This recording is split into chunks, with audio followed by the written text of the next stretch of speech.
Please don't start combining trimetazidine with meldronate. I've never talked to anybody who's done that, but I'm sure there's going to be somebody out there stupid enough thinking that they know what they're doing. Both trimetazidine and meldronate, very potent vasodilators. And if you want to shift to exclusively use carbohydrates, glucose for energy metabolism, just remove all of the fat from your diet. Vigorous Steve here with part 5 of the Optimized Endurance Deep Dive video series. In part 1 and 2, we discussed over-the-counter supplements to improve your endurance. Those are all WADA approved, not on the prohibited list. So you're in the green if you only stick to those over-the-counter supplements. But from part 3 onwards, we started discussing the performance-enhancing drugs. Part 3, I went over cookie-cutter hormone replacement therapy and how to optimize or modulate your mitochondrial functioning. In part 4, the previous part, I discussed erythropoietic compounds in order to optimize the oxygen carrying capacity of your blood. And in this part, we're going to discuss how to optimize cardiac function, again, using performance-enhancing drugs that are all prohibited. Now, this video might not be as complete as you like because we're going to skip over the stimulants. I asked you guys in the previous video about EPO, what was your favorite stimulant?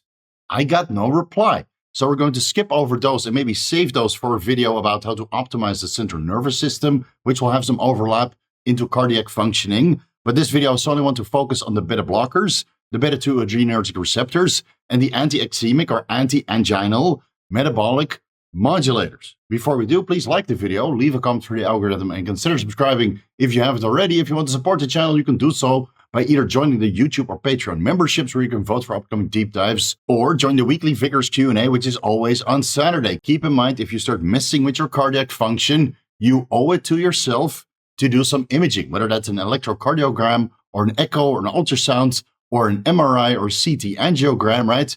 Do some imaging, please.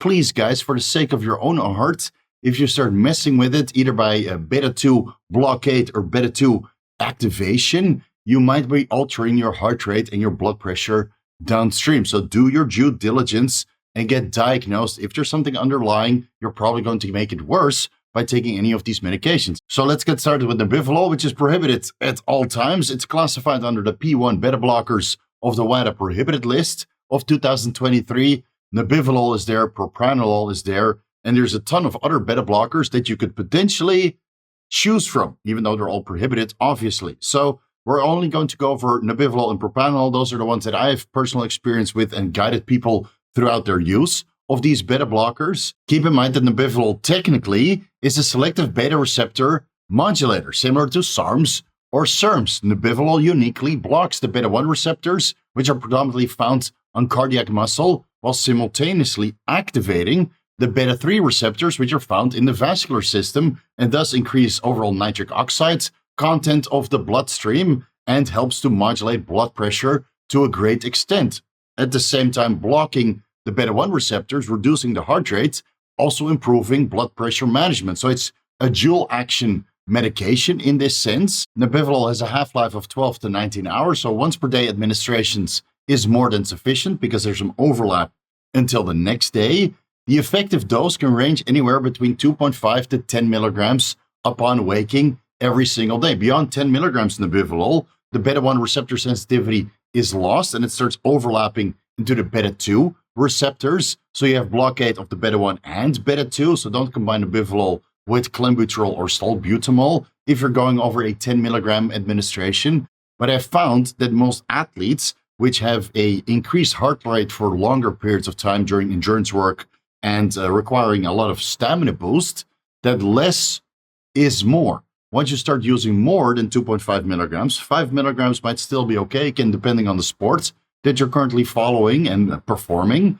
Anything over 5 milligrams will reduce your heart rate to the point it starts hindering your endurance and stamina. You'll still need an adequate and optimal amount of oxygen delivery and nutrient delivery and excretion or removal of metabolic waste products. So don't suppress your heart rate too low with something like Nebivolol or Propranolol, even though the heart rate reduction might yield a net performance boost if you're also increasing your oxygen carrying capacity and maybe modulate your mitochondrial function with some of the other compounds which we discussed previously. Although, Keep in mind that something like mildronate, hypoxin, and amoxapine, or even Bemetil, have some vasodilating effects.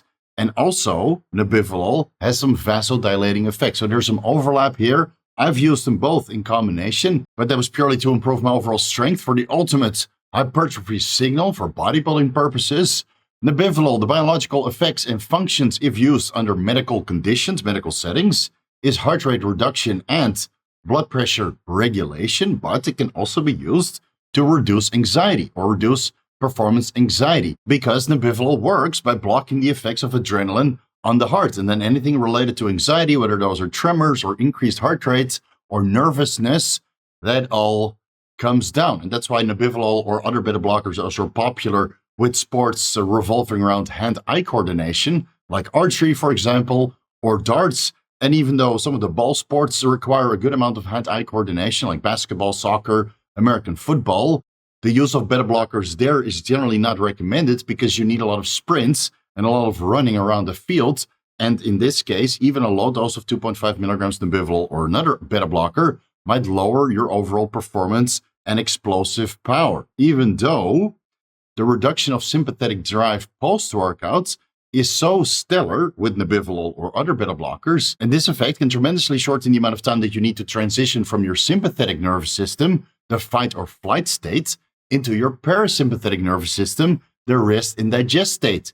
So you can immediately start recovering post-workout. Keep in mind that Propranolol is probably better for this purpose compared to Nebivolol because Propranolol has a much shorter half-life. We'll discuss that a little bit later. And Nebivolol with single administrations in the morning, albeit that you can take it post-workout because it has such a long-lasting effect. Nebivolol, if you take it upon waking, it will already reduce the effects of an elevated heart rate and perhaps the explosive power that you need for particular sports during the workout. So it's working intra-workouts.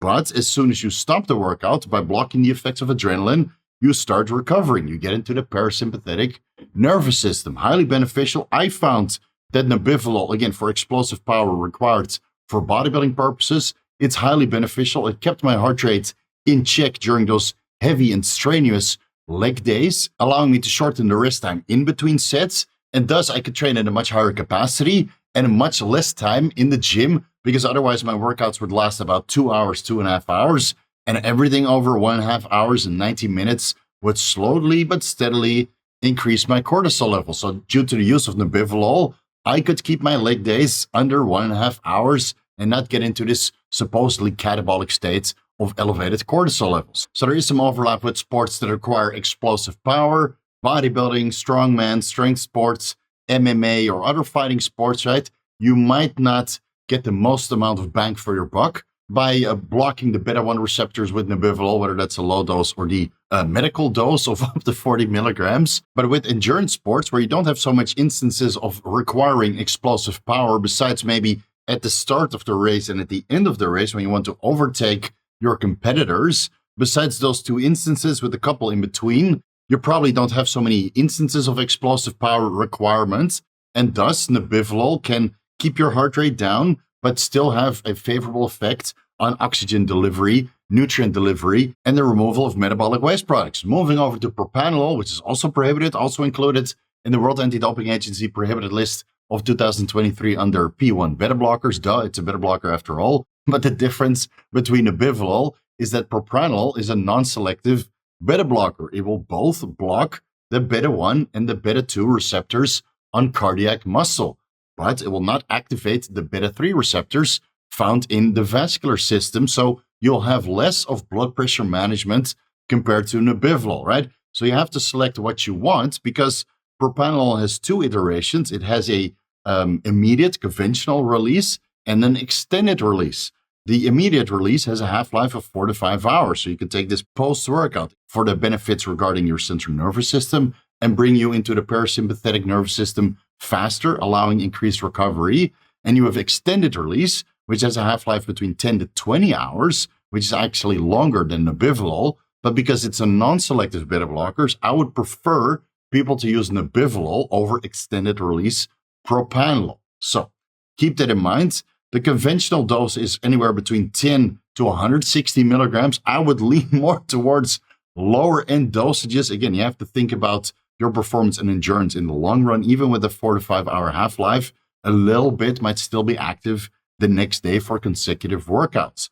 And if you take the extended release, the dosages are between 40 milligrams to 160 milligrams before bed. Again, I would rather look into Nebivolol upon waking. Still, the effects of immediate release propranolol are stellar when it comes to explosive power during particular sports, as long as you take it post-workout. Again, you're purely using it to reduce your heart rate, to block the effects of adrenaline, and get into your rest and digest state so you can start recovering. But if you take it pre-workout, whether that's for endurance or for sports that require you to have explosive power, then it will probably hinder your endurance and hinder your workout. So since it's such a potent compound that doesn't have a long active life, it has a rather short active life, I would limit it to post-workout or 4 to 5 hours or maybe 10 hours before your workout if you take it in the morning and you work out at night. Now, the effects of propranolol and Nebivolol are pretty similar. The heart rate reduction and blood pressure management are pronounced with propranolol, depending on when you take it and when you need blood pressure management. Again, also an overlap into anti-anxiety and anti-tremor effects by, blocking the effects of adrenaline and reducing sympathetic drive. I would choose either or.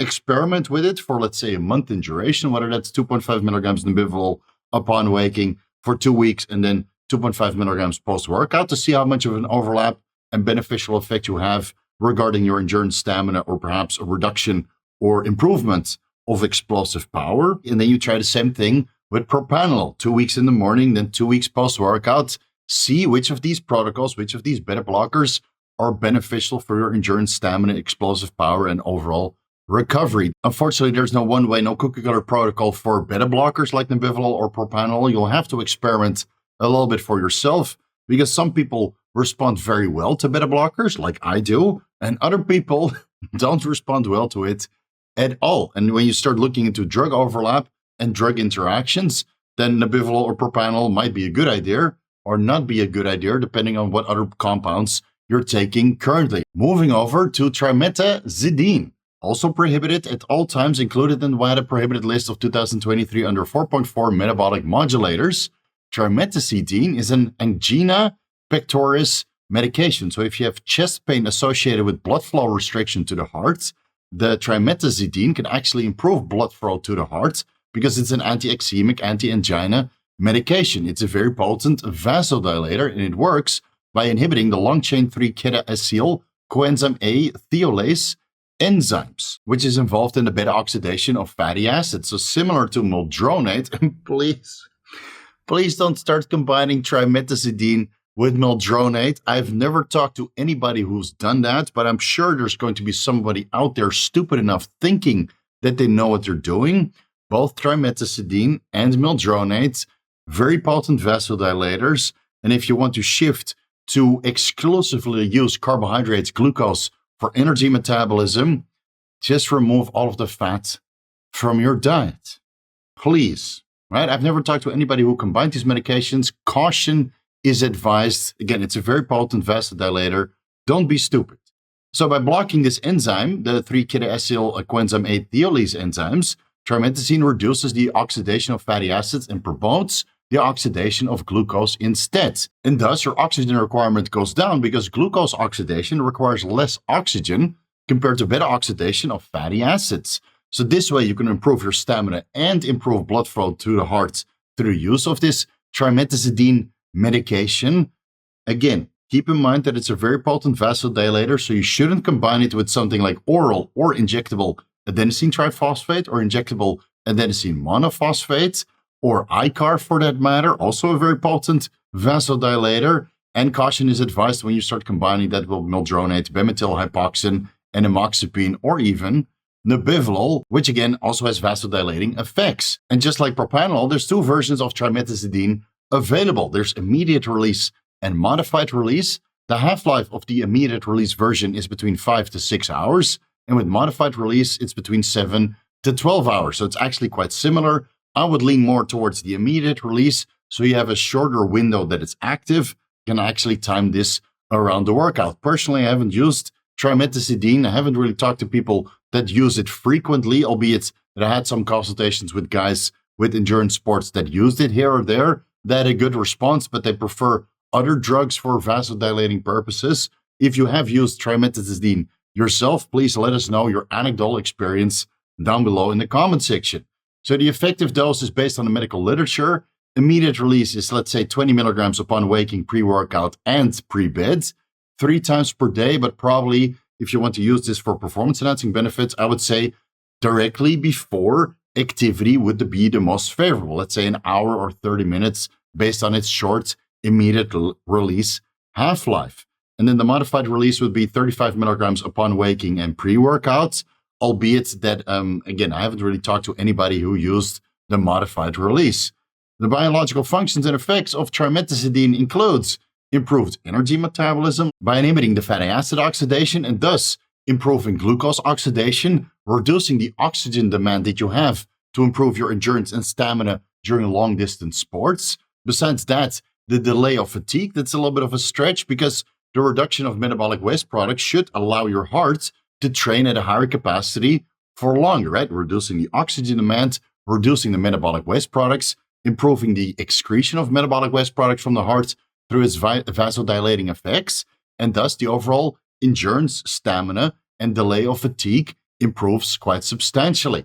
Again, it's also used as an anti-ischemic medication to protect the heart against low oxygen environments and reduced blood supply to the heart, which most athletes don't really have, but we use it for its vasodilating effects to improve cardiac function. Please do your due diligence because I've heard it's quite potent, even at a low dose, and you shouldn't really combine it with other compounds which have vasodilating effects, like I alluded to earlier. Moving over to Salbutamol, also known as Albuterol or the Ventolin inhalers, that's commonly used as an asthma medication. Keep in mind that this is exempted from the World Anti-Doping Agency prohibited list if you stick with inhaled Salbutamol up to 1600 micrograms over a 24-hour period, only divided, not in a single dose, divided in 600 micrograms every 8 hours. Urine Salbutamol levels should not exceed 1000 nanograms per milliliter. This is something you can test if your clinic or blood work place has a test for urinary Salbutamol or albuterol levels. So technically it's allowed because it's an asthma medication. It acts as a very potent bronchodilator in the lungs because it is a short-acting beta-2 adrenergic receptor agonist, a bronchodilator, and an anti-asthma, a chronic obstructive pulmonary disease medication. Very commonly used all over the world. I used a decent amount of Salbutamol when I was suffering from asthma, but I wasn't competing in drug-tested sports. And I will tell you this, I've extensively experimented with Salbutamol, the Ventolin inhalers, pre-workout when I was still training at the utmost highest training capacity during leg days or other strenuous workouts. Again, this is in the context of bodybuilding, so it might not overlap into endurance sports, actual real sports. But I've experimented between 200 micrograms up to 600 micrograms Salbutamol inhalable pre-workout, let's say 30 minutes to an hour before, really improved my stamina, especially when I was combining this with ubiquinol for cardiac functioning and Nebivolol to reduce my heart rate and shortening the rest period in between sets and reducing my oxygen requirement and allowing me to inhale more oxygen and exhale more carbon dioxide. I found that it's very beneficial. I've also experimented with injectable Salbutamol up to 4 milligrams, mostly in the context of using that as a fat burner, as many people take the oral version of Salbutamol between 4 to 16 milligrams or so I've heard.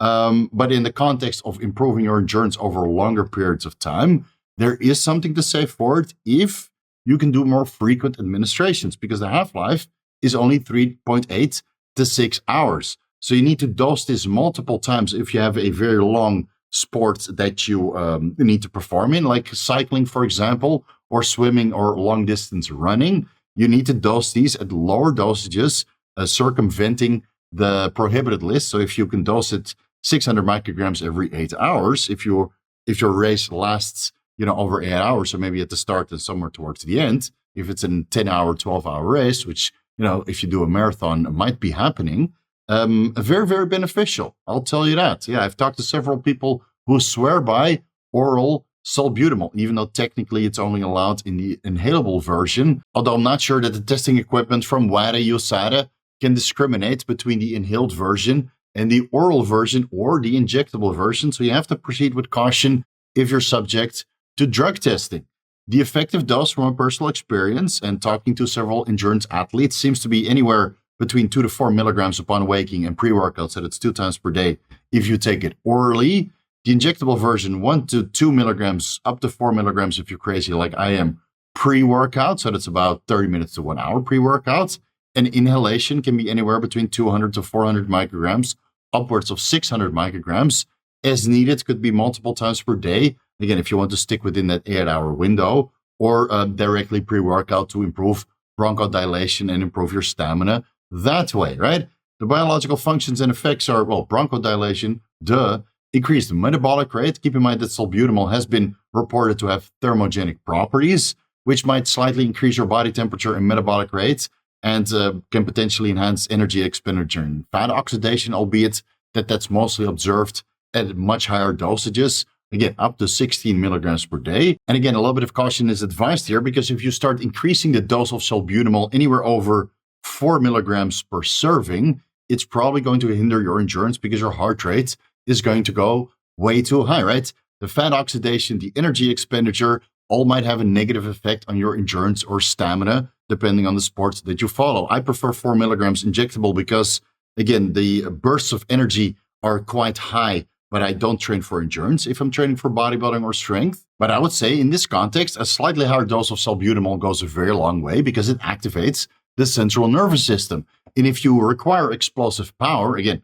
for MMA or other fighting sports, or during strenuous hypertrophy sets in the gym, this central nervous stimulation allows you to train at a much higher training capacity, even though your heart rate is going to go up. But the bronchodilating effects allows you to take in more oxygen and thus also excrete more of the metabolic waste products, which are going to occur when you train at this higher training capacity for this short window of time. Keep in mind that the combination of Nebivolol and Salbutamol, or Nebivolol and Clenbuterol, is possible if you keep the Nebivolol dose low, let's say between 2.5 to 5 milligrams upon waking once per day, so you don't lose selectivity of the beta-1 adrenergic receptors, blocking that, but allowing the beta-2 adrenergic receptors to be activated by something like salbutamol or clenbuterol. But you can't combine it with propranolol because that's non-selective. It will block both the beta-1 and the beta-2 receptors, and salbutamol works on the beta-2 receptors. So you're sending mixed signals. Don't overdo it. Moving over to clenbuterol, which has the same characteristics as salbutamol, albeit that the half-life is between 36 to 48 hours. Again, clenbuterol is prohibited all times under the S1 anabolic agent, so you might get some anabolic benefits out of your clenbuterol. It's not included under the same list where salbutamol is included. Under S3, the beta agonists, clenbuterol is classified under the S1 anabolic agent, similar to anabolic androgenic steroids, SARMs, and a couple other compounds which I don't even recognize. So clenbuterol, certainly prohibited. It's a long-acting beta-2 adrenergic receptor agonist, a bronchodilator, anti-asthma medication, as well as a chronic obstructive pulmonary disease medication. Very long half-life. 1 per day dosages is recommended. Personally, I don't really like clenbuterol to improve your endurance and stamina, although I do know some people that prefer to use it because, again, it has such a long half-life. And if you're doing long-distance races, then this might be a little bit more beneficial compared to something like salbutamol, which you might need to dose every couple of hours. The effective dose is 20 micrograms. No ifs, no ways, no anything around it. Not 40 micrograms, not 80 micrograms, not 120, not anything more than 20 micrograms once per day, ideally upon waking, because it has such a long half-life. Right? It's prohibited, so you will have to deal with the detection time if you want to use it, and you're subject to drug testing. Similar to salbutamol, clenbuterol is a very potent bronchodilator, even at low and effective dosages of 20 micrograms once per day. Increases metabolic rate similar to salbutamol, reduces the airway resistance, which basically the effects of a bronchodilator, and it has some ergogenic effects. I don't want to spend too much time on clenbuterol because, again, I don't think it's a good idea to use in endurance sports, because your heart rate, dose dependent-wise, increases much more, even if you use Nebivolol to block the beta-1 receptors. By activating the beta-2 receptors of the heart with 20 micrograms of clenbuterol, your heart rate might shoot up 10 to 15 points, depending on the sport and the activity and the duration of the activity that you're going to do. So let's move over to the stimulants. These are all included in the WADA prohibited list of 2023 under 6.1 stimulants. A, the non-specified stimulants, and B, the specified stimulants. I've bolded a couple ones that are commonly used in the fitness industry. So that's the adrafinil and the modafinil variant. Amphetamines is also being used, sometimes in the forms of medication, like Adderall or Vyvanse or Dexedrine. Cocaine shouldn't really be used by people in the fitness industry, but you'd be surprised. And then going further down the line, you have some amphetamine variants. Let's see, dexamphetamine, methamphetamine, the methylamphetamines, modafinil, phentermine, which is usually used as an appetite suppressant. And then under the specified stimulants, we have 1,3-DMAA included in some of the pre-workouts, or its variants 1,4-DMAA, ephedrine and methylephedrine, heptaminol, which actually increases blood flow to the heart through the coronary artery, while simultaneously causing mild peripheral vasoconstriction. So heptaminol is often included in formulations which revolve around injectable adenosine monophosphate, so you don't get too much vasoconstriction all over your body, and thus make you feel very, very uncomfortable. It's included on the list. I have some experience with it, but it's typically used in the context of increasing vasodilation before stepping on stage if you're a competitive bodybuilder. And then there's pseudoephedrine, usually found in some of the medications, siligeline, and sibutramine. Then also included on the 2023 monitoring program, and these have been on the list for a very long time, caffeine, nicotine, phenylephrine, and synephrine. So if you have some experience with any of these stimulants, I wouldn't say that they will improve cardiac function and thus improve your stamina and endurance. They will rather work on your central nervous system. And I think I skipped over bromantane, that's also highlighted.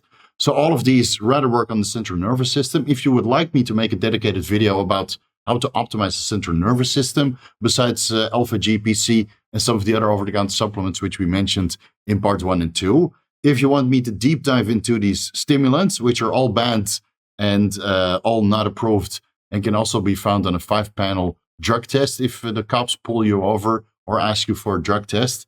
All right, these are a little bit risky to use, but if there's a desire for it, let me know down below. Let me know your experience, and I'll get to work on a follow-up video. Let's leave it here. The next video that I want to go over to optimize your endurance, we're solely going to focus on optimizing skeletal muscle function. I still need some time to prepare for that. If you have some recommendations, again, put them down below. I wouldn't say that anabolic androgenic steroids optimize skeletal muscle function from the context of optimizing your endurance. But if there's, I'm sure you guys are going to say Trimetazidine. You know what? I'll do a little bit of research on Trimetazidine and maybe Boldenone, but I think low dosages are going to put you off. Okay, let me know down below. For now, we're out of time. Thank you guys so much for watching. You can find everything that I'm associated with down below in the YouTube description section. Follow me on Instagram and TikTok at Vigorous, Vigorous Crew. You guys know what to do. A frontal bicep for the Vigorous Crew. No Nebivolol, no Propranolol, no Clenbuterol, no Salbutamol, and no Trimetazidine in the picture. But who knows? Never say never, right? That's the curse of this YouTube video. Never say never. All right, food for thought. Thank you guys so much for watching, and I'll see you in the next video.